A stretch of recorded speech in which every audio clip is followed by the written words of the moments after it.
Welcome to the Creative Pen podcast.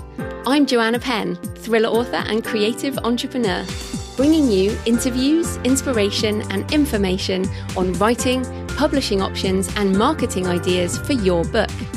You can find the episode show notes, your free author blueprint and lots more information at www.thecreativepenncomp33377, and that's pen with a double N.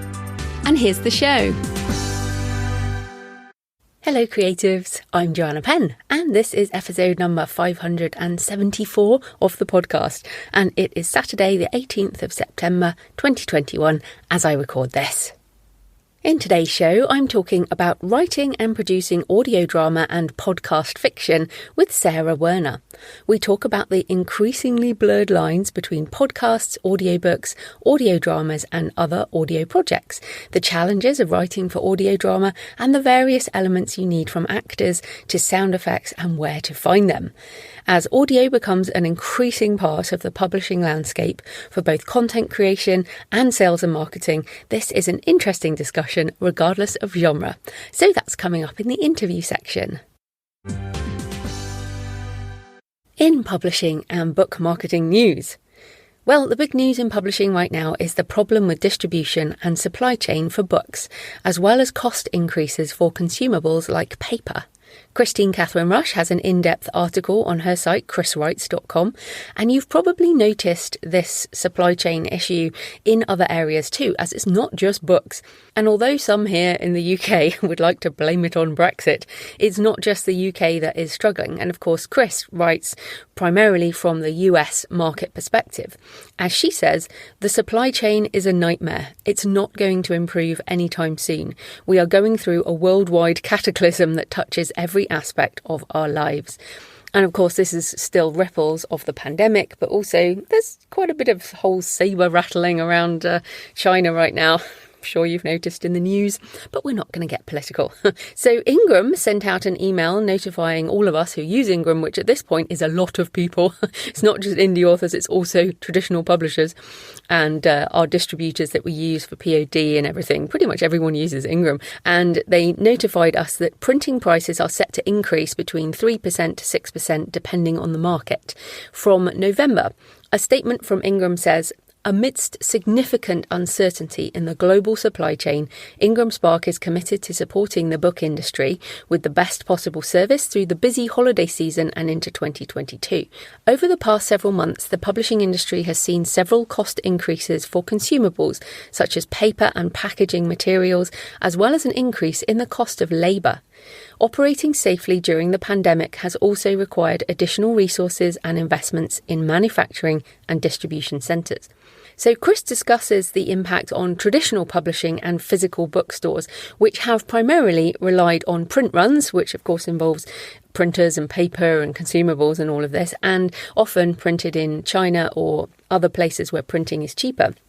And then the rapid distribution and rapid reprinting of popular books. If they sell lots or something hits the zeitgeist and they start to fly off the shelves, then they order a reprint. But this can't be done at speed with restrictions, and you have to schedule much earlier, several months earlier. And so even if you have to do a rapid print run, you probably won't be able to do it because you have to schedule the time at the printers. And if you don't know whether a book will do well, you either under order and then risk there being it running out, or over order and risk returns, which of course cost money to the publisher. And print book sales impact an author's career within traditional publishing. So, maybe the book might have sold more if there had been more copies available, and that kind of thing can kind of ripple through an author's career. So the pandemic has driven more people to read digitally with ebooks and audiobooks. So this might also drive more people to digital because the price of books is going to go up across the board, and of course books might not be available. Print on demand doesn't require advanced printing, which is an advantage, but as more publishers move into digital and print on demand, the prices are going up. So it does impact indie authors, just not so much basically, because we don't rely on bookstores and print runs generally. But if you are doing a special print edition for a Kickstarter, or you're doing Christmas print promotions, order books now, i.e. get it done. I have already shipped books from Ingram, Australia to New Zealand in anticipation of doing events there in December and early 2022. We're going on a family trip. Some people have asked me about this and they're like, oh, it's so amazing, you're doing the trip of a lifetime. I'm like, well, no, I lived in New Zealand for 7 years. My husband's a Kiwi. We're going back for family reasons. So even though you'd like to say it's a holiday, it's not. It's a family trip. So I don't count family trips as travel. I count them as family trips. But anyway, I will be in New Zealand, hopefully. Fingers crossed that everything goes well and we'll be there. But yes, remember to check your prices on Ingram in November and put them up to account for price rises. I will put a reminder in to mention that again on the show because I will be doing it too. And if you don't put up your prices, you can end up out of pocket. And we don't like being out of pocket. But as ever, a digital first and print on demand business that has your books available globally, as well as selling direct, is the most nimble and resilient business model during a pandemic that continues to go on. And even when the pandemic is kind of officially over, the ripples in supply chain and labour costs and all of this and inflation, inevitably inflation, will impact things. So I don't consider that's definitely a newsy piece. I'm not worried about it. It's just part of business. But I feel like because we're digital first, it's not such a big deal. So good news in book marketing, as Written Word Media has launched a new promotion service called Reader Reach, which will create and run Facebook ads for your books in a campaign way. So it's not like an ongoing Facebook account management. It's a specific several days run for your book promotion. Written Word Media are the team behind Free Booksy, Bargain Booksy, Red Feather Romance and New in Books and more. And as a wide author, I use their services every few months to get ads across the retailers, and they're kind of one of the foundations of my marketing. Reader Reach is available to book now at Written Word Media, links in the show notes, and it is only for the main fiction genres at the moment, although I have asked them about doing non-fiction because when I did do Facebook ads, and I guess I should be putting up a few this week as it's book launch week. I'll talk about that in a minute. But essentially, non-fiction, it is quite easy to find niches with non-fiction book launches. But yes, so that is Written Word Media, new service, Reader Reach. And for a down-to-earth discussion on whether you really need ads, and it's pretty relaxed and it made me laugh. Always enjoy it. The Six Figure Authors podcast. It is essentially what you can get away with if you hate doing ads. I would say that's the subtitle of the podcast episode, but the official episode title, episode 98 on Six Figure Authors, is Do Authors Need to Advertise and Where and How Much Should You Spend? But I quite enjoyed the chat. And I have a futurist segment this week because I attended Digital Book World virtually. I was online and there were several sessions on AI narration as well as one on NFTs. Now, Digital Book World is a long-running conference. It has changed ownership a few times, but it is one that publishers do pay attention to.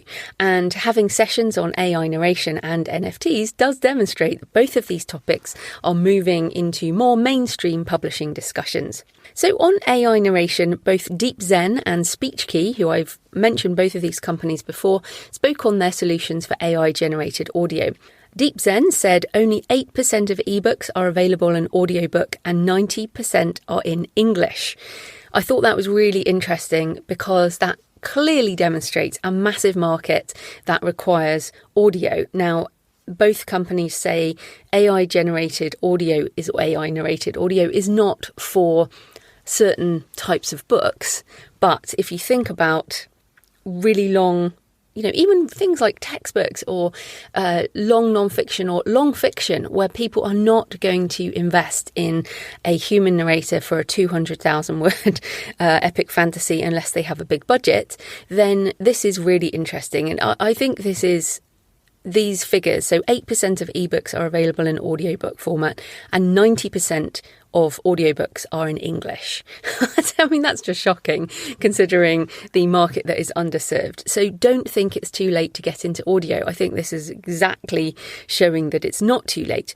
Now, DeepZen said that their content is now accepted on 50 vendors globally, including Apple Books, Google Play, Kobo, Scribd and Spotify. And they announced a partnership with Ingram. Voice artists are remunerated for the use of their voice, and this voice licensing model is something I've mentioned before as something I think is important and is good news and is a way for voice narrators to monetize. And if I was a official narrator, I would be really looking at doing voice licensing early before the massive number of other people who want to do it. But it's interesting that they mention that, of course, Audible still not allowing AI narration officially, and certainly ACX and Findaway Voices are the main companies that indie authors use, only allow human narration. But it's interesting that, DeepZen has a partnership program, so they act as the publisher for those books that they're talking about. You can hire them to do individual projects, but mostly the issue with AI narration right now is distribution. I'll come back to that in a minute. SpeechKey say they have 251 realistic voices across 72 languages, and they're dropping the prices quite a lot. It's now $400 to $800 per audiobook, depending on the voice you choose. And the book is back with you within 12 hours. Now, they say, again, they're not replacing human narration, but there are a lot of books that can be done this way. Now, again, before you get too excited, in one way, this is moving. The quality it gets better. Like every few months, if you listen to samples, it's getting better. So the quality, I think, will not be an issue very soon. It's already not really an issue. It's more that there's an intonation. Occasionally there's an intonation that makes you question something. But look, to be honest, I listen to a lot of audiobooks and I hear some people when pronouncing things that in England, for example, there's a lot of names that if you read them if you read them and you've never heard them spoken, you're going to pronounce them wrong. You absolutely are. Americans will generally always pronounce English place names wrong because you have to hear it spoken. And I'm sure it's the same with other places too. I'm sure I pronounce lots of things wrong. So humans pronounce things wrong as well. But certainly the intonation is getting better. And DeepZen, as I said, do this partnership program. SpeechKey, I think, have something similar, but they say they are not a distributor. So I asked both companies about the challenges of distribution, and they essentially are saying that the creation of AI narrated audio is not the issue, but the distribution and sales are the responsibility of the publisher, which of course is us. So the creation of a product is only the start, and we know that with books in other formats. We know that you can create an ebook or a print book very, very, very easily. Publishing is no longer the problem. The problem is reaching readers and obviously the quality of the book and all the craft side and the marketing are the issue forever. That's not going to change. Right. So if you have a direct sales channel, you can sell AI narrated audio direct. And I might do this. I think I'm getting to the point where I can't really say no anymore for that kind of price. It's worth a try. So I might do that and see how it goes with direct sales. But if you are thinking about, I could just do my whole catalogue, I still think it's worth waiting just a bit longer, given how much the quality is improving every 6 months and the cost comes down. I can't pick it, but I just can't see that this won't become more acceptable to the bigger players within the next couple of years. And this is not going away. So, yeah. Audio, I feel like it's so funny. I feel like it's day one for audio every new day at the moment. It's expanding into so many areas.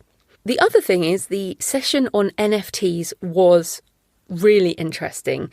And this is definitely something publishers are looking at because it is another way to monetize intellectual property. And there are a number of companies starting NFT solutions for publishing, which are not available publicly yet, but might be in the next few months. I've done several episodes on NFTs and AI audio. If you go to thecreativepenncomp33377 you'll see all the links to all the sessions I've been doing on all of these different types of topics. So I'm not going to go into what is an NFT right now. I've done a session on that. But the fact that they actually did a demo for a site called Transium, which has the ebook as the central part of the product, but has all these different kinds of attachments. So there's the ebook, and then there might be a QR code for entry to a physical event. They talk about physical objects like print books or a phone session with the author, like a Zoom session.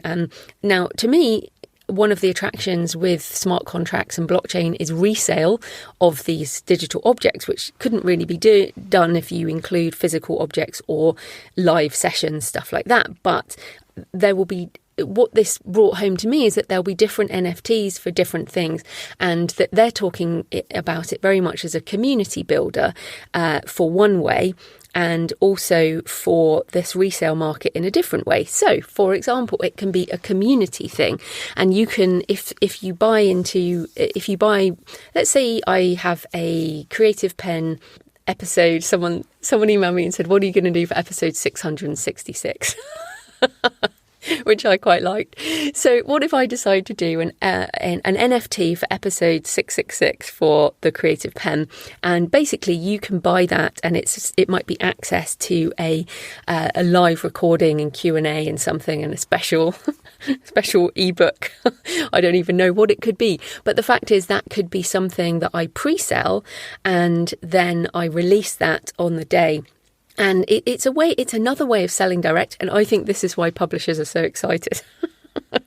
They are actually seeing this as a way to bypass companies like, obviously the big companies. This bypasses the big companies, and it has all kinds of possibilities to what you could sell. Now, originally, it's essentially a bundle. Several of you have asked me, well, what is an NFT?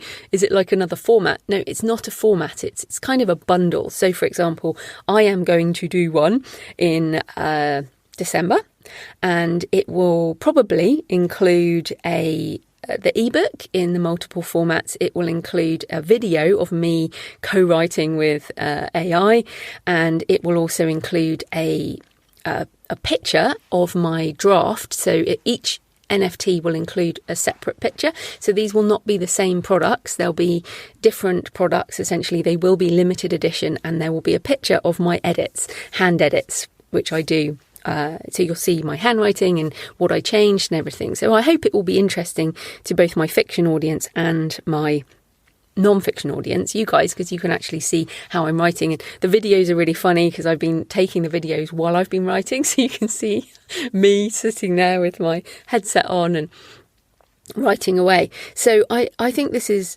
going to be very interesting. And these companies look like they'll be launching before Christmas. So in terms of other companies, the one I've been keeping an eye on is Bookwire, and I found out that their system is going to be called Creatokia, and I'm going to try and get some more info on that. Now, these solutions will mean that buyers can use Stripe or PayPal, so they can use a normal credit card rather than cryptocurrency. These products, the NFTs, will still mint on a blockchain, so they still use blockchain. But in the case of Transium, they mentioned that they're using the NEAR protocol, which is a climate-neutral blockchain, and Polygon, which, while Ethereum compatible, uses tiny amounts of energy for transactions. So as expected, as I mentioned a few months back, the environmental concerns are being addressed as this goes mainstream. So it's so funny. It looks like the blockchain and NFT side is being embraced much faster than the AI voice side. And I think that's because there aren't any humans involved. Obviously, the AI voice side is going to impact the narrators. It also impacts kind of rights that already exist, and there's people know what to protest about. But with NFTs, it's essentially a new way of doing digital. So if you are traditionally published, please check your contracts. Have you signed away all rights existing now and to be created for the life of copyright, or all formats existing now and to be created for the life of copyright? If you have, you cannot do NFTs yourself because the NFT, as I said, is not a format. It's kind of a bucket, and it will contain the ebook, for example. If you've signed away ebook rights or audiobook rights, you also can't do an NFT.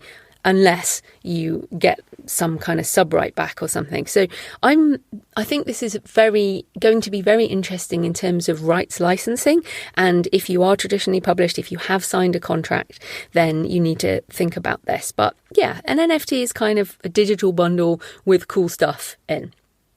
I also, in terms of futurist things, want to recommend a new book out this week. I'm about a third of the way through and it's awesome. It's called AI 2041 and it's by Kai-Fu Lee and Chen Chu-Fan. And it is a collaboration. And if this is a book you're going to want, if you don't know anything or if you already know quite a lot. So it has 10 short stories set in 2041 based around developments in AI that currently exist and that it's like these exist already. So deepfakes, for example, there's a deepfake story, there's an algorithm story, and it's kind of projected 20 years in the future. How will this world look if we carry on in those areas? Now, Kai-Fu Lee, his AI superpowers is one of my must-read recommendations if you're interested in AI. But what this is after each short story, there is this is the topic we're covering. So GPT-3, natural language generation, is one of the section. Then it will be, here's a short story, so you can enter into a fictional world. And then afterwards, there's a chapter with Kai-Fu Lee explaining the technology and what's currently going on and what's being developed. So this is really useful if you just want to dabble and you want to try the story side, but also to learn more about the technologies. So that is AI 2041 by Kai-Fu Lee and Chen Chu-Fan. And as ever, thecreativepenn.com/future for all of my more futurist stuff, which is swiftly becoming a reality. So in my personal update this week, yes, new book is out. The Relaxed Author, co-written with Mark Leslie Lefebvre, is out now in ebook, paperback, large print, hardback and audiobook formats. You can buy the ebook and audiobook directly from me at payhip.com/thecreativepenn. And yes, Mark gets 50%, don't you worry. And the audiobook is narrated by both of us. It's very cool. I really think it's very cool, if I do say so myself. The audiobook is going out to all the usual places. So if you want to use one of your credits or you want to listen on your preferred platform, it is going out. It takes a while. But you can get it direct from us right now. payhip.com/thecreativepenn. So on next week's show, Mark and I are going to talk about how we co-wrote the book and some of the things we learned. So that's next week. You'll hear more about The Relaxed Author. But if you want to go check out the book, go get it now. So I also had a few days away this week in the Wye Valley and the Forest of Dean, which are not very far away from us. It's so funny. We did have Corfu booked in Greece, one of the Greek islands, but there are still so many restrictions around testing, and because we're going to New Zealand and we have to spend 2 weeks in a quarantine hotel, we just, and obviously because I've had COVID and I spent almost 2 weeks in my own house, I do not want to have to take a test. And you can still get COVID when you're double vaxxed, and you can still test positive. So I was like, I just can't bear the thought of having to spend any more time in quarantine. So we decided just to go local. So we went to the Wye Valley, Forest of Dean, very beautiful. So if you want to see pictures of some Welsh castle ruins, the Mappamundi and the Change Library in Hereford, and Puzzle Wood, which inspired some of the forests Tolkien wrote of. He used to go visit the Forest of Dean quite a lot. The Puzzlewood is very Fangorn-ish. If you love The Lord of the Rings, go check out the pictures on Instagram and Facebook at JFPennAuthor if you'd like to see my pictures. And it's where I share all my pictures, is on Instagram and Facebook. It's my fiction account. It's where I put everything. So thanks for all your emails and tweets and comments this week. Philippa Ross said, fascinating insight into travel writing with Jeremy Bassetti. I nearly didn't listen, as my perception was that this genre purely focused on monologues of people's travels. It really opened my eyes to the diversity of approaching travel, and I've even got an idea up my sleeve now. Podcasts really do sell books. I felt compelled to order a copy of Underland after your rave review. There we go. Just proof of podcast marketing. And also thanks to Gigi, who emailed with more evidence of podcast selling books. She said, Thanks to your Books and Travel podcast episode with Mark Probert, I had to know more about how you played with maps in your Mapwalker trilogy. The paper maps I acquire on my travels are so special to me, so I picked up Map of Shadows and was hooked. So there you go, evidence of selling fiction and non-fiction with podcasting. Heather C. Button said on Twitter, listening to the podcast about travel writing, so many good insights. I got so impacted by our multiple lockdowns. I wrote about a woman escaping her tower and the forced stay she was under. Yes, I know what you mean. And then finally, Hello Vanado on Twitter said, enticed to break months of Twitter silence by the Creative Pen while I listen to Jeremy Bassetti, our rescue kitty catnaps. She is inspiring a travel book to cover my journey. And a lovely cat picture. I love seeing your pictures. You can tweet me at The Creative Pen. You can email me, joanna@thecreativepen.com. You can leave a comment on the show notes. You can always find them at thecreativepen.com/podcast. Right, so today's show, I actually decided to sponsor today's show with a different book, my book, Audio for Authors, Audiobooks, Podcasting and Voice Technologies, because this is an area that you really need to upskill in. Whether or not you're going to, narrate or create a podcast, you don't have to do that, but it's so important that you understand how audio creation and marketing through audio works now and is only going to grow. I'm absolutely convinced that we're still, like I mentioned before, day one in audio. It's only going to expand. You have to know how to make the most of it, whether you choose it for marketing only or for creation purposes. So if you want to get into audio yourself, the book has details on self-narration for audiobooks, working with narrators, everything you need if you want to do an audiobook, or if you want to start a podcast, how to repurpose content, and intellectual property considerations. If you just want to market through audio channels, there are chapters on how to research and pitch podcasters, as well as template emails that have worked on me. I got permission to use the emails and I share those, as well as ones that fail. Epic fail emails will not get you on podcasts. Also, how to be a great podcast guest, so you make the most of any audio appearance, as well as marketing audiobooks, the money side of things. And of course, a voice technology section with optimizing for voice search, smart speakers, AI voices and more. So Audio for Authors is available in all the usual formats, in all the usual places, and I narrated the audiobook. You can also buy the ebook and audiobook from me direct at payhip.com/thecreativepen or on your favourite store. So yes, that is the sponsorship today, which pays for the hosting, transcription and editing, if you buy enough books, obviously. But my time in creating the show is sponsored by my wonderful patrons. So thanks to new patrons this week, David C.R. Nash and Wendy Bartlett. And thanks to everyone who supports the show on Patreon. And everyone got some coupons to get money off the launch of The Relaxed Author. So if you're a patron, you get the extra Q&A audio. You also get money off my direct sales and also my courses. So you can support the show with just a couple of dollars or euros or GBP or whatever. There's lots of currencies now. Less than a coffee a month or a couple of coffees if you're feeling generous. You can support the show at patreon.com, patreon.com/thecreativepen. Right, let's get into the interview. Sarah Ray Werner is a writer, professional speaker, and executive producer of Girl in Space, a multiple award-winning sci-fi mystery podcast, as well as the host of the Right Now podcast and executive producer of fantasy audio drama Omen. So welcome, Sarah. Oh my gosh. Hello. Hi. Thank you so much. I'm so excited to be here. Oh, it'd be so interesting to talk to you today. But first up, tell us a bit more about you and how you got into writing for audio. Oh, absolutely. I feel like I sort of just fell into it, like I've fallen into so many other things in my writing career. I started out as just a novelist, a writer, a blogger, and never really published anything, never really did anything with what I was writing for myself. And I decided I wanted to start a blog that would help other writers. This was back in 2013, 2014. And so I started this blog and it was not getting any traction. And at the time, I was working for a marketing company, a digital marketing company. And a good friend there said, well, why don't you start podcasting? And I was like, I don't know. That sounds really intimidating. And like it has a lot of like dials and levers and stuff, and like something I'm not really prepared for.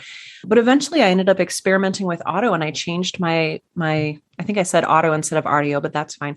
I changed my blog into a nonfiction podcast called Right Now. And I just really loved both the experience of speaking into a microphone. It just felt so much more authentic. Despite being a writer and despite identifying as a writer, it just felt better to speak than it did to write this blog. And it also saw a lot more traction than my blog. And I think that was partly due to the time, with there being a very saturated blog market. And back in 2014, 2015, not a ton of podcasts. So then after the success of the Right Now podcast, and just, given how much I enjoyed doing it, I was like, oh man, what if I spoke a fictional story into my microphone? Oh, wait, maybe I should script it. And so I started just writing for audio and sort of turned some ideas that I had floating around for a novel into the Girl in Space podcast. I started it as an experiment just to see if it would be fun, if it would be viable. And when I launched the first episode, fortunately, it took off. And I was like, okay, I guess I'm going to write some more of these episodes. And so really, I just kind of stumbled and flailed my way into it and realized that I just really enjoyed it. Well, I like that you, after feeling, you said intimidated, and we'll come back to some of these things, but you said you were intimidated and then you gave it a try and you enjoyed it. And I feel like so many of the things, especially in this new world, there's tech and you have to master a little bit of tech.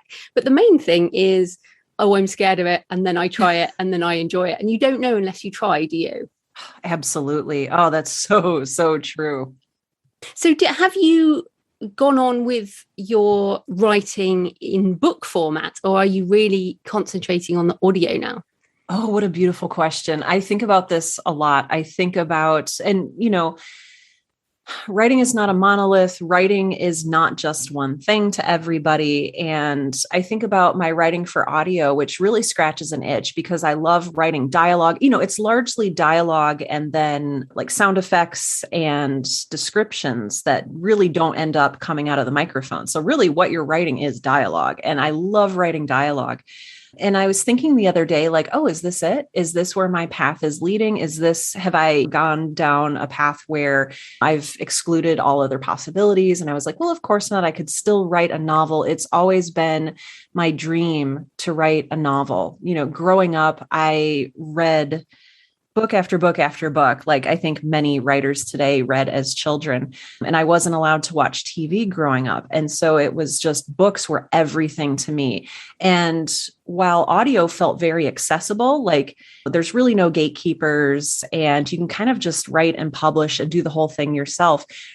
Writing a book is still very intimidating to me. And it's funny because I've also ghostwritten many books and I can write for other people very easily, but writing a novel for myself, there's just something there that's still very intimidating that like, oh, how dare I place myself among the ranks of all of these other beloved novelists that I grew up venerating. So it's kind of a tricky question for me. I would love to write a novel, but I don't know. I don't feel like I'm ready.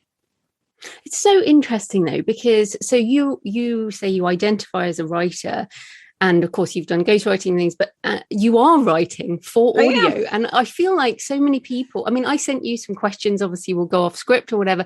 I'm writing before I'm creating audio, or I just recorded a solo episode for my books and travel show. I wrote the whole thing and then I performed it. And I feel like people object to the word writer when it comes to audio, but everything is writing first, right? It is. TV is writing first, movies, that's writing first. Everything is writing first. So what do you think the difference is between writing for audio? So what you've done for Girl in Space, obviously you mentioned it's dialogue, but versus writing a novel and then adapting it for audio, because they're two very different things, I think. Oh, absolutely. Very, very different. And all of this I've just sort of learned as I've gone. It's really interesting writing for audio. Again, like you said, that dialogue is a really heavy piece. But so when you're writing for audio, there's three things to consider. There's the dialogue, There is the sound effects / music, and that can be anything from a hand knocking on a door, that being a sound effect, to ambient music in the background. There's also the unspoken cues for your actors. It's so different. You're writing using different puzzle pieces than you are when you're writing for a novel. For a novel, you're thinking about, my prose is coming across beautifully. My voice as a writer is coming out through the narrator or through whoever is the main point of view in the story. Whereas I feel like when you're writing for audio, you're really giving that over to your actors for them to insert their own voice later. And it was so interesting giving my script over to other actors for the first time and hearing my dialogue come out of their mouths. And I actually worked with them to revise a lot of the script because I liked their own spin. I liked their own voice. And so I took my voice out of it even more with my other actors. Like, oh yeah, this character wouldn't say it this way. They would say it this way. So it was really kind of more collaborative process too, and more of a slow burn sort of edit. We were changing the script up until recording. And so there's just so much going on there that I wouldn't have known ahead of time that I learned while doing it. And really just what helped me there was being willing to be flexible and not being too precious, with my own work. Wow, it's so interesting. And I really want people to get the point that this is not a book that a narrator has read, as in an audiobook. This is an audio drama, which, as you say, it's more like a script. So that was, I've got so many questions, but did you use script writing software like Final Draft, or what technical format did you use? Well, first, I started off using just Google Docs because I didn't know any better. Again, when I say I stumbled into this, I mean in the most clumsy way. So I started with Google Docs and I was like, well, this looks like I think a script should look like. And as I moved on and as I started working more seriously with my actors and taking the project more seriously, treating it less like an experiment and more like an actual living project, I started researching like, okay, how do people write scripts? What does the formatting look like? So I gave myself a little crash course and I started using, and I don't know if it's pronounced Celtics or Celtics, it's CELTX, which is a free screenwriting program, very similar to Final Draft. And so that's what I ended up using at the end of season 1 of Girl in Space. I was writing in what I felt like was a real format. But it's interesting to keep the door open for everybody who might be interested in doing this. You can start off however works best for you, and you can learn as you go. You don't need all of these things in the way to start. You don't need to master some kind of technical program before you start writing. You can just write with what you have and where you are. And Scrivener has a screenplay template as well. So when I was writing some screenplays, I wrote in Scrivener and then exported it to Final Draft. So people can use that as well. But it's a good recommendation to have a free one. That's excellent. Yes. Because Final Draft is not free. It is not free. I found that out later. And yeah, it can be difficult. So, okay, so that's one thing. So then you said dialogue. So obviously this is audio. So dialogue is a voice that is spoken out loud, but it can still be internal thoughts, right? It can be a character thinking to themselves rather than just 2 or 3 or however many characters talking together. I feel like that's a difference too. It is, absolutely. So my character in Girl in Space, X, she's carrying around a recorder and she's ostensibly talking to her father, who we find out later has passed away, but this is the way that she stays connected with him. And I was really thinking, how do I get some of this stuff across? Like, how do I know that my character is looking into a stereo microscope? And, to take that question a step back, is it even important that the audience knows that she's looking into a stereo microscope? So you really have to decide what is so important that I cannot leave it out, that I must find a way to work into the dialogue here. For me, I don't know if I would do it the same way again and have the narrator say, well, okay, here, I've got my stereo microscope and now I'm looking into it, because there's also sort of what is the audience willing to put up with? What sounds realistic? How far is the audience willing to suspend their disbelief? Obviously they realize they're listening to an audio only story, but at what point are you taking them out of that story by over explaining things? And so it's really become a balancing act of What do you need to explain? What can you convey with sound effects? And then if you do want to convey things, how can you do it in the most natural sounding way? Can you have other people comment in interesting ways like, wow, that's a really big gun? Obviously not that trite, but how can you convey things in a way that doesn't make it too obvious or too staged sounding? The other thing that I've noticed is there's a real cool thing you can do when writing for audio that I was not even thinking about when I was writing novels. And that is how characters interact with each other and how they constantly interrupt each other and how they interrupt each other and how sometimes different characters, especially if you have an ensemble cast, will have 2 or 3 conversational threads going at a time instead of just one. And it ends up being a lot less of a tennis match like it would be in a novel where this person says a complete thought, often an entire paragraph, and then knocks the ball back over to the next character who says their next complete thought. In audio, I found that it sounds a lot more realistic to have people trail off, to have people constantly interrupting each other. And that can also be a great way to convey character. If somebody is constantly interrupting someone else, that says a lot about who they are and what they think of themselves as a character. And so that's been just kind of fun to play around with as well. Yeah, it's so interesting. If someone wants to adapt their novel to an audio drama, because let's face it, and I've given up completely on screenwriting because it is a completely different industry, and it's like a job. Screenwriting is a job, and you can't do it on your own. Whereas I feel like audio drama, you can, as you say, you can write your own script, you can find actors, you can put it together, you can get it out there. So it is a much more independent type of creative thing. But if someone wants to adapt a novel, are there particular types of novels that are going to work better? Or do you have to assess your work and check that it's got X amount of dialogue or how difficult it's going to be? That is such an excellent question. I love this question. And I'm going to have a very disappointing answer. It's going to be that it kind of depends. But what you're going to be looking for when you're looking to adapt a work is, how will this work in audio format? And to understand your answer to that question, even to answer that question, you have to understand, why did I write this as a book first? What makes it work as a book? And does my character have a lot of rich inner life going on? Is this book like 90% my character thinking and looking around at things? Does it have a lot of dialogue that could come out in an audio story? How much do I want to come out in audio? And what can I do in audio that I was limited in doing in my novel? Like, what are the possibilities here? And how can that enrich and serve the story? There are definitely stories, I think, that work really well in audio, and there are definitely stories that work better as novels. I'd been struggling to think about how to adapt a novel that I have in my drawer here that has never seen the light of day into an audio drama now that I'm more familiar with the medium. And it's like, oh, this maybe isn't a good fit. There's a lot of internal thought. There's a lot of really juicy visuals that normal people won't narrate in their day-to-day dialogue. And so it is possible to have a narrator if you're interested in doing that.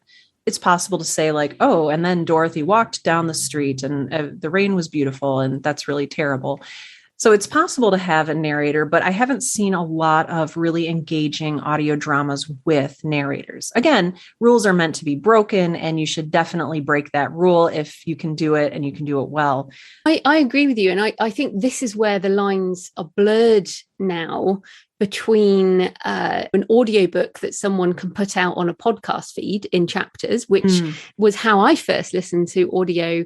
Well, I say first, I mean, when digital audio podio books, which is gone now, I think it's in Scribble or something. So I used to listen to authors reading out their own books chapter by chapter. Scott Sigler is a good one. I found Scott Sigler because of his audio. Yeah, so Scott. But that is still an audiobook narrated chapter by chapter, whereas what you're talking about is a performance by actors of a drama that is probably closer to a screenplay than a novel. Right. And obviously nonfiction can be the same. Malcolm Gladwell's recent Bomber Mafia, designed for audio and then put out in a book. So have you seen any other interesting sort of blurring of the line between books and podcasts and audio products, I guess?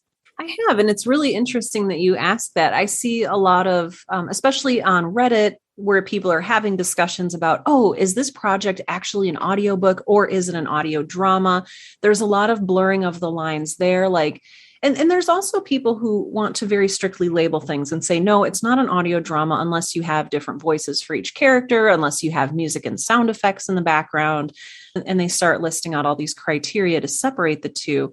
I've also seen, I don't know if this is something that you or your audience is familiar with. There's a lot of what's called actual play podcasts, which are essentially D&D games. A group, D&D group that comes together and each person is their own character. And then later the producer of the show will add in music and sound effects. There's even question as to whether that counts as an audio drama or not, because it's unscripted. I don't know how I feel about the labels. I think they can be helpful if people are necessarily looking for something like, oh, I'm definitely looking for an actual play podcast. Oh, I'm definitely looking for a scripted fiction experience.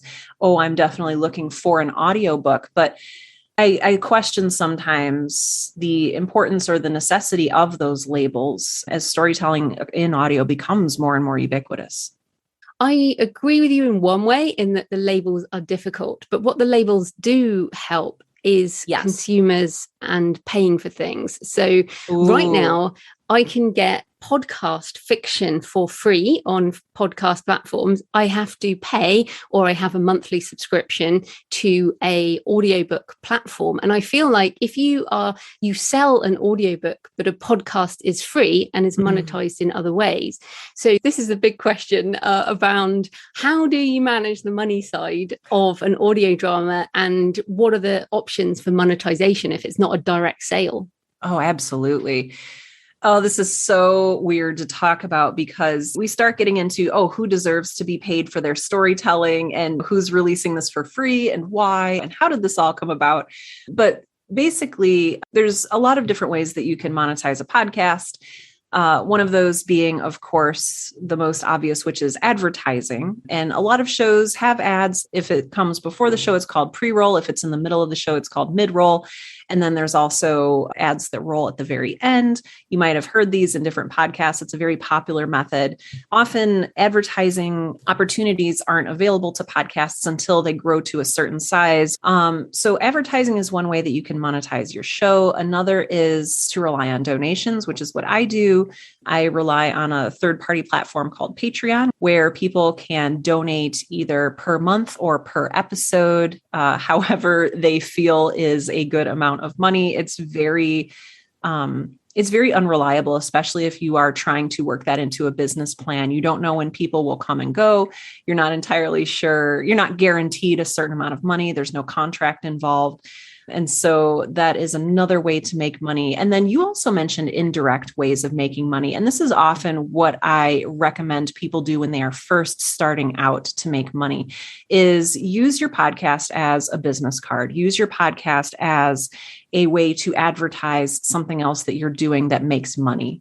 And so for the Right Now podcast, I drive people to my newsletter, which then I use to sell things.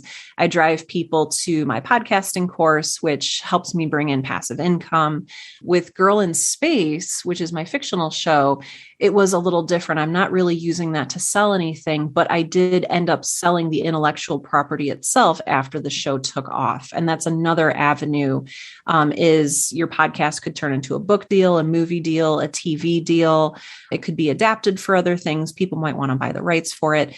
And so those are the three biggest ways: is advertising, donations, and then using the intellectual property in some way, either to indirectly make sales or to, well, I guess that counts as 4 ways. It's not 3 ways. And then the 4th way is actually selling the intellectual property and making money that way. So those are the 4 that I've experimented with. There might be more. Obviously, if you're working with a service like Spotify, or I know Apple does subscriptions now, you might make money subscription wise through that. Yeah, I think it's much harder to monetize a fiction podcast than it is a nonfiction show, because there are so many more people making money in a niche, I think. So yes. I have advertising, I have a Patreon, I do affiliate stuff, and there are people who want to reach a particular audience who they know will pay. Whereas the problem with a fiction audience is they're not necessarily going to pay, or even if they are going to buy something, it's usually not very expensive, like Yes. another $5 book or something. So that is interesting in itself. I did want to just come back on the IP, the intellectual property. You mentioned they're selling the IP. Do you mean licensing it? So you've signed a license to someone and they might be able to use it in other ways, or did you actually sell the copyright to someone else? Yeah. So initially I had optioned out. So, listeners are probably familiar with what optioning means. So I'd optioned out Girl in Space for specifically TV and film. And then I got to keep my own rights for books and the podcast and a couple other things. But, all of that's all a possibility. Is you could sell the entire thing and just wash your hands of it and say, okay, that's yours. Now I'm going to go make something else. Or you can also option it, see if it gets made and all of that kind of stuff. I don't know if that answers your question. Yeah, I think that's good. It's just, I always get very particular about the word selling versus licensing, because we all make money out of licensing our rights. And yes, you can do work for hire or you can sell your project. That will be another thing, actually, writing for hire. I know quite a lot of people now who write for hire as audio drama writers. Yes. And they don't own any of that IP. That's work for hire. So the copyright is owned by the company that pays them. So I think there's all kinds of options, but I guess what we're saying is don't start a podcast expecting to get a TV show from it. Exactly. I've noticed that a lot of TV shows are being made from podcasts, but having that expectation going in, I think you'll just end up feeling a lot of resentment. Yes. And also they are generally made from these bigger brands. So Wondery, yes. I think Amazon just bought Wondery. Yes, they did. Yes. So that is, again, it's an IP play. It's here's some popular shows that we can potentially turn into other media. And turning things into other media is the key, right? For all of us. It is. Yes. Yeah, no, that's fantastic. Okay, I want to come back on the actors. So how did you find actors, and do you pay them, or what are the kind of terms for working with actors? Yeah. Oh gosh, this is a little embarrassing. So when I started out, again, I cannot stress enough how much I did not know what I was doing. All of the actors in season 1, or at least part 1 of season 1 of Girl in Space, are my mother-in-law and my brother-in-law's roommates. Like that, those are my actors. And then I had a coworker from the marketing company that I used to work for. And like, that was my cast. And they were very accommodating. They were very sweet. And then later on, as I learned more about the industry and as I made more connections within the industry and I started adding new roles, those were actual actors. And I did send out casting calls and set up a contract that said, okay, this is how you're going to get paid. This is how much I'm going to pay you. This is how this whole thing is going to work. I am a huge advocate of paying your actors, but also I realize if you're a college student who's starting an audio drama and you can't even afford, to buy food, how am I going to pay an actor $300 for this role? So initially what I was also doing was trading. And so one of my actors has their own audio drama. And so I voiced a role on that audio drama in exchange for this person voicing a role on my show. And that exchange worked out very nicely. I also did some marketing consulting for some people just because I have a background in marketing. So there's different ways that you can work things out. If you're a composer, you can compose music for their show in exchange for them acting. So there's different ways to do that. And it's really interesting too, whether you're working with, and I don't know if this is a thing in the UK, but here in the States, we have the Screen Actors Guild, SAG-AFTRA. And there's a lot of discussion going on right now, especially in the indie space where, oh my gosh, we cannot afford to pay these union rates. And so who is acting in our show, who's available to act in our show? What are we going to do moving forward? That's just a discussion that's happening right now too, is how long will this remain a possibility for people to create indie shows with a very shoestring budget? Yes, well, and this brings me on to the question about AI voices, because they are getting better and better. And on the one hand, yes, we have to acknowledge the wonderful job that actors do and audiobook narrators do and voice actors and all of that, and that it is a professional skill, absolutely, and they should be paid. But on the other hand, as you say, there is lots of potential in the AI voice space, which is being already used a lot in the gaming industry to generate voices for characters and all this kind of thing. So is there a way that we could use a bit of both to spread the budget? Or what do you think about this very emotional issue of AI voices? This is really interesting because I was approached by a company who essentially wants to use my voice as an AI voice. And I still haven't responded to that request because I just don't know how I feel about it. Am I putting myself out of work by making my voice available? Or am I enabling people to create with a shoestring budget? It's so touchy. And I think a lot of it comes down to, what do you need out of the performance? If it's a narrator, if it is just a background voice, that I can see that being used. But if you need a really heart-wrenching emotional performance, I think you're going to want to go with an actor. And knowing that from the start of your project, I think is going to be really tricky, is where do I want this character to go? How do I want this character to grow? And what is that going to look like? What is that going to look like when it's conveyed through purely voice? And for me, I think it's difficult to think that far ahead because I'm very much a right by the seat of my pants kind of person. And I'm not sure that this person's going to have an emotional breakdown in season 2. And I need to prepare for that. And I need to cast accordingly. So I feel like I've given you a very non-answer, but I don't know if there is necessarily an answer right now. I think it's something that we're going to have to feel out and experiment with and really decide individually what's right for our show. I know there's also some ethical questions about, are we putting actors out of work, or are we opening up doors for people with smaller budgets? And the answer is yes to all of that, I think. Yeah, I think this hybrid idea is far more likely. We all have secondary characters and small parts and stuff like that presumably could be done by smaller voices, or what you were talking about. I've been looking into voice licensing. So, for example, Samuel L. Jackson is a voice on Alexa, and there's no way he just gave his voice to Amazon, right? He's licensed his voice to be used as an Alexa voice. And that's what I see. I mean, what I would say to the company that's emailed you is I would say, show me the contract, because what we will be doing, and I've had companies too, is it's voice licensing in the same way that you license your IP to be used in another product. It's licensing your voice to be used in future productions that you want to keep control of. So I think these are going to be opportunities, and the biggest voice actors will be able to license their voices and make money while they sleep. It's the ultimate kind of passive income for a voice brand. And there is something beautiful about that. We have this technology, let's use it. Let's see what it can do. Yeah, absolutely. And then, so you mentioned there, you've kind of had two extremes for actors, which was your mates and your family, and then the SAG, the Screen Actors Guild. Surely there's somewhere in between where people can find voice actors. Is it just a case of networking within the fiction, audio drama, podcasting space?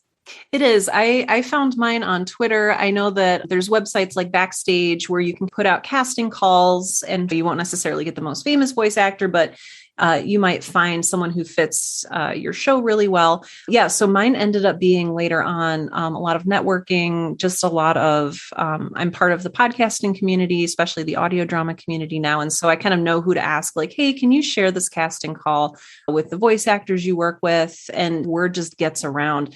But again, there are more formal avenues for doing that, like backstage.com and some other places. And then another really important point, sound effects and music. If people don't know, these things are also copyright generally.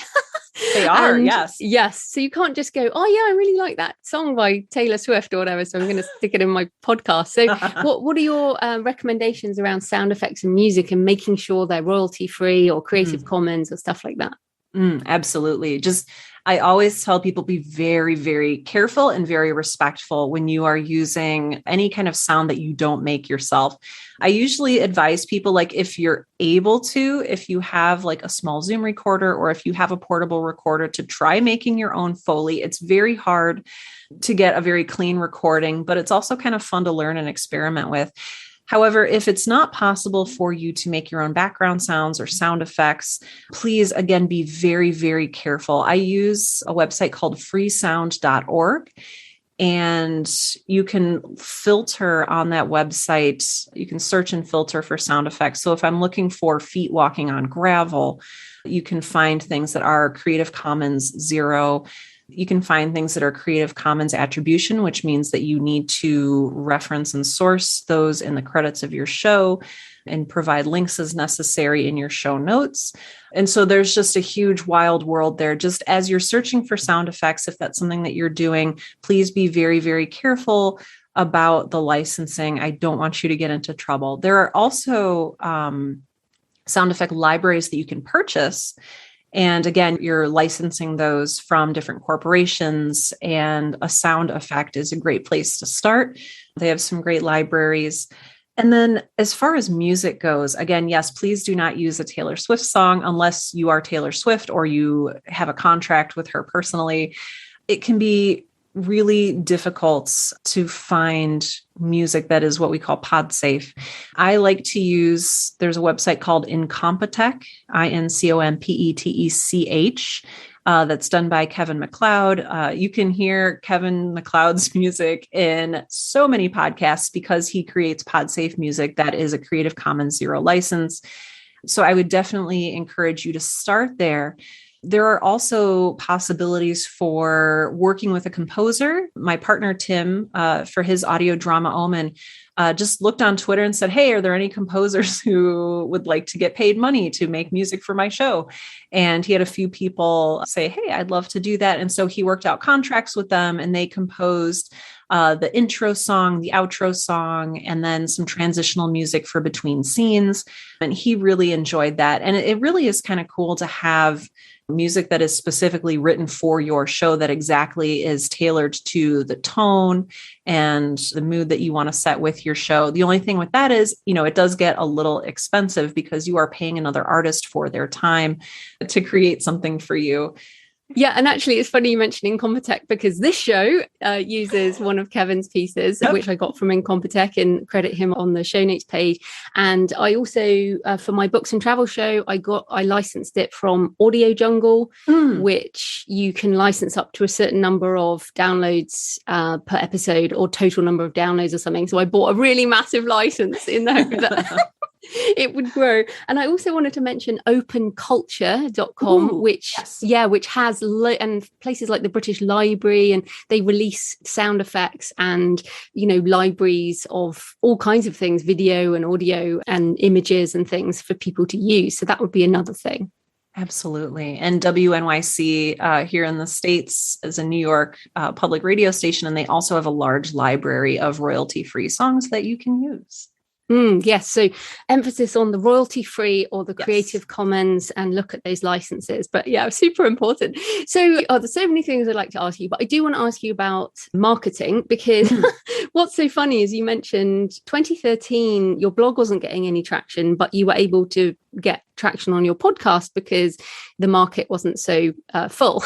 And of course, we're now a few years ahead of that, and there are a lot more podcasts out there. And this show, part of its success is that I started it in 2009. So if you're around longer, it's easier to get traction. Although that is a tip. Just stick around long enough and everyone else will fade away. I mean, absolutely. It really is. Yes, it totally is. But just on the marketing. So for audio dramas like that, and I'm particularly interested in what Facebook is doing with podcasts.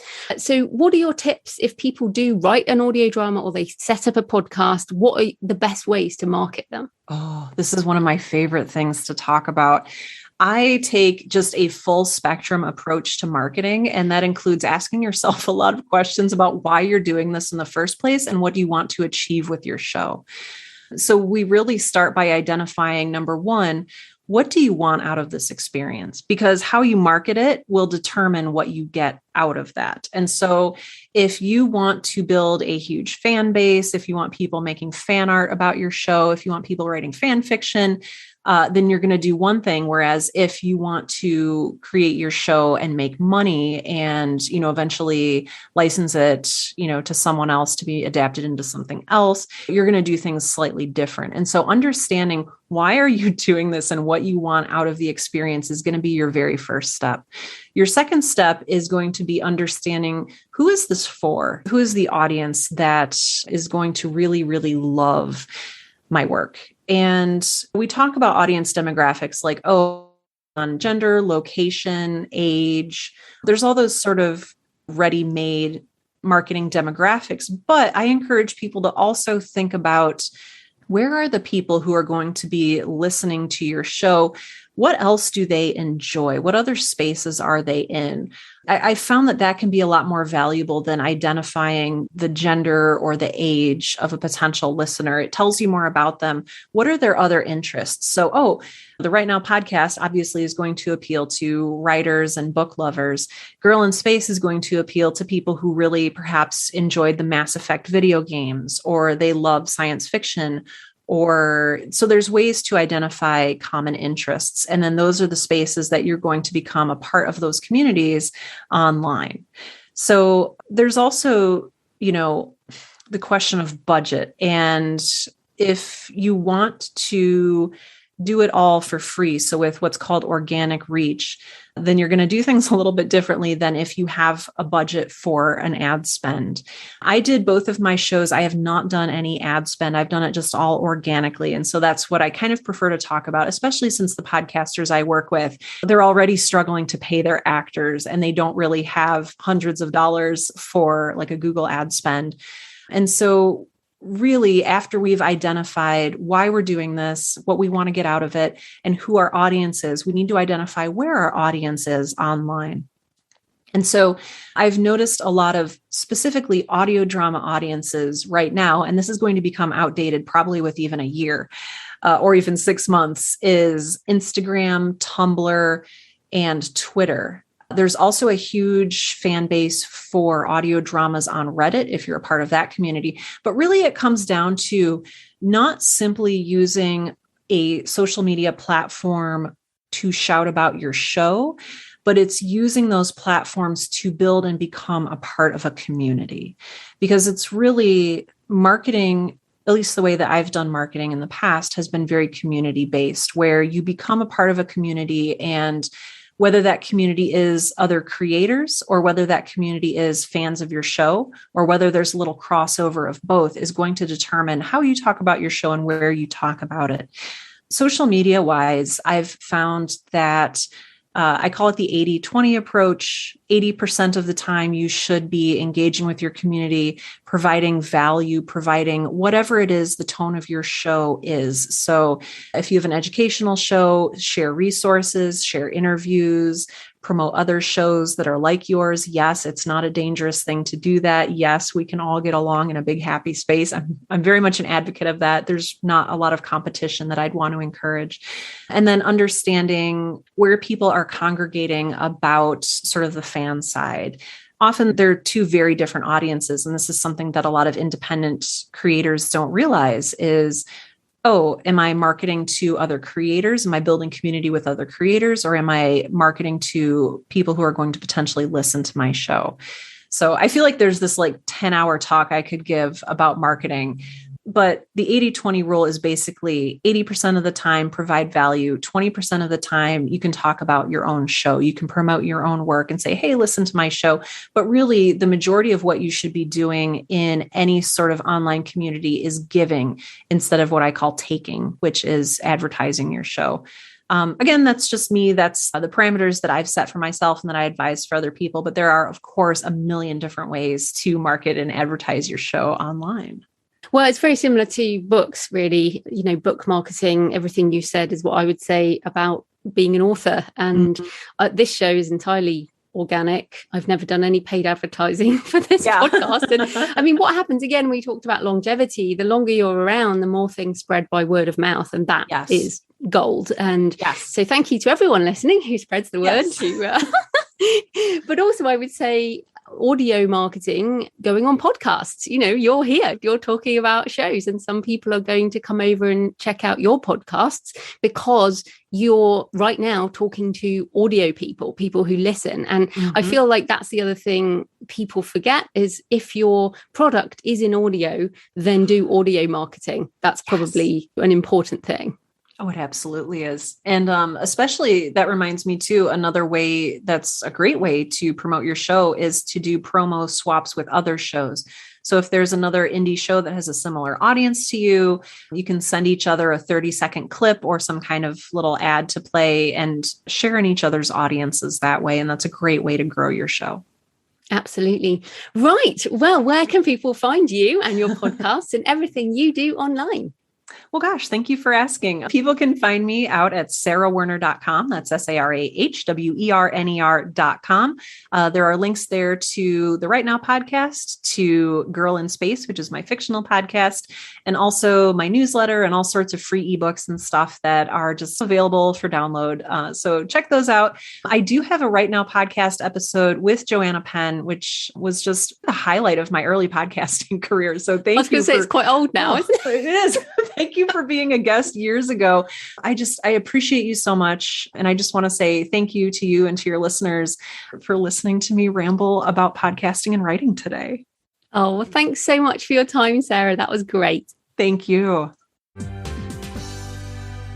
So I hope you found the interview with Sarah interesting, and I certainly think there is a lot of potential with audio projects, particularly as the tech becomes easier and cheaper to use. It is not too late to get into audio. It is only going to grow. So next week, Mark Leslie Lefebvre is coming on the show and we go through our co-writing experience for The Relaxed Author, out now on your favourite platform, including how we split the writing and publishing roles, how we are very different, and we discovered, even though we've known each other for a decade, we discovered new things about each other. And our thoughts can sometimes overlap, but our practices are quite different. How we use dictation for the first draft and how our principles for staying relaxed helped us with the book. Plus, obviously, some of our tips. So happy writing, and I'll see you next time. Thanks for listening today. I hope you found it helpful. You might also like the backlist episodes and show notes available at thecreativepenn.com/podcast. You can also get your free author blueprint at thecreativepenn.com/blueprint. If you'd like to connect, you can tweet me at The Creative Penn or find me on Facebook at The Creative Penn. See you next time.